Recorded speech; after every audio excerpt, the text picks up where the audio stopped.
Ministério Público de Santa Catarina irá oferecer um programa de promoção da saúde baseado em Mindfulness. Para entender esta prática, eu converso agora com a psicóloga clínica e mestre em saúde coletiva Lenemar Nascimento Pedroso, ela que irá conduzir o programa de Mindfulness aqui no MP. Olá, Lenemar. Primeiramente, o que é Mindfulness?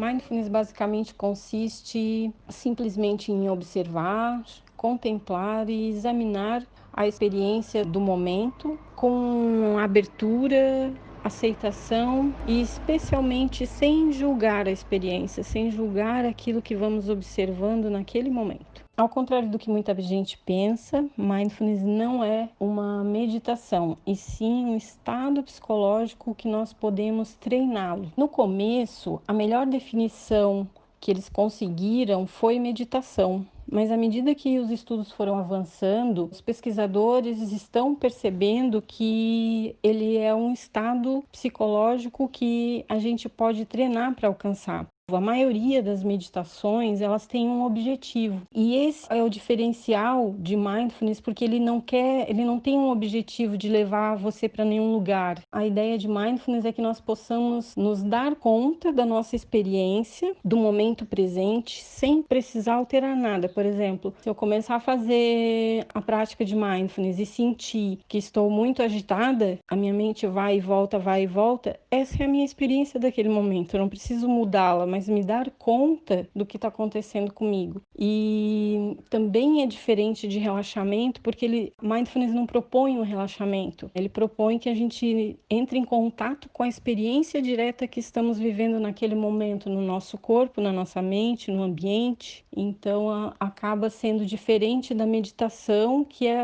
algo muito amplo e pode ser qualquer coisa, qualquer tipo de meditação. Essa é a diferença, né? As meditações, a maioria delas tem uma intenção de te levar para algum lugar. O relaxamento também. Se Mindfulness, ao final, resultar num relaxamento, ok. Mas essa não foi a intenção. Mas às vezes só o fato de nós nos conectarmos conosco mesmo, com o nosso corpo, isso já pode produzir um relaxamento, um centramento. Isso vai de cada um. E como se pratica o Mindfulness, especialmente no dia a dia? A doutora poderia trazer alguns exemplos? Dentro da técnica, nós temos duas formas de praticar. A primeira é numa maneira informal e da maneira formal, que a gente chama. A formal seria nós sentarmos e praticarmos, né? Fazendo a prática formal mesmo, sentando e praticando. Tem várias âncoras que a gente pode utilizar. A âncora da nossa respiração, as sensações do próprio corpo, a âncora dos sons. As práticas informais que a gente também pode praticar no dia a dia seriam, por exemplo, caminhar com atenção plena, se movimentar, fazer movimentos com atenção plena, comer com atenção plena. Então, seriam essas formas, né? E tem mais algumas outras que nós podemos estar fazendo no nosso dia a dia e que elas seriam consideradas práticas informais. No caso, a gente não precisa sentar para praticá-las, mas trazer a nossa consciência na hora que nós estamos praticando.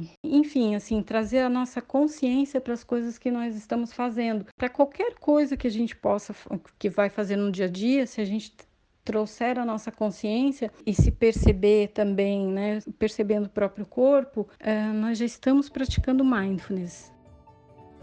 Quais os benefícios relacionados ao Mindfulness? Podemos especificar ainda em relação ao trabalho? Então, com essas novas demandas, né, do trabalho, isso acaba contribuindo muito para o aumento da vulnerabilidade e dos níveis de estresse entre os trabalhadores, colaboradores, né? Com consequências também significativas para a saúde, como, por exemplo, a ansiedade, a depressão, né? O estresse, insônia, a própria síndrome de burnout, que é o esgotamento profissional. Então, essas novas demandas têm gerado algumas consequências, né?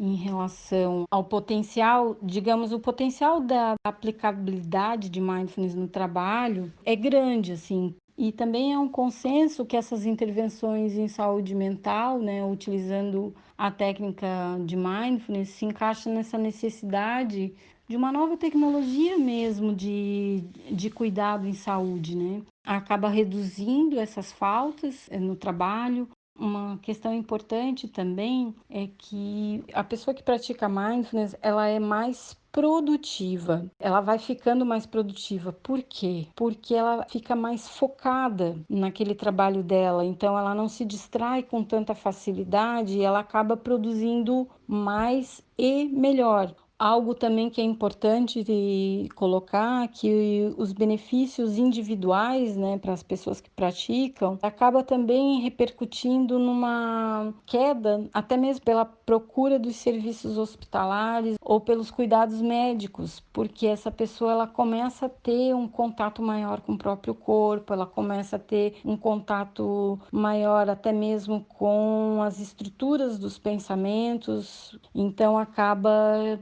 trazendo esses benefícios para a saúde, onde ela fica mais focada, ela fica mais atenta. A doutora irá ministrar um curso de Mindfulness aqui no Ministério Público de Santa Catarina. Qual a importância de uma instituição oferecer esta prática para o público interno?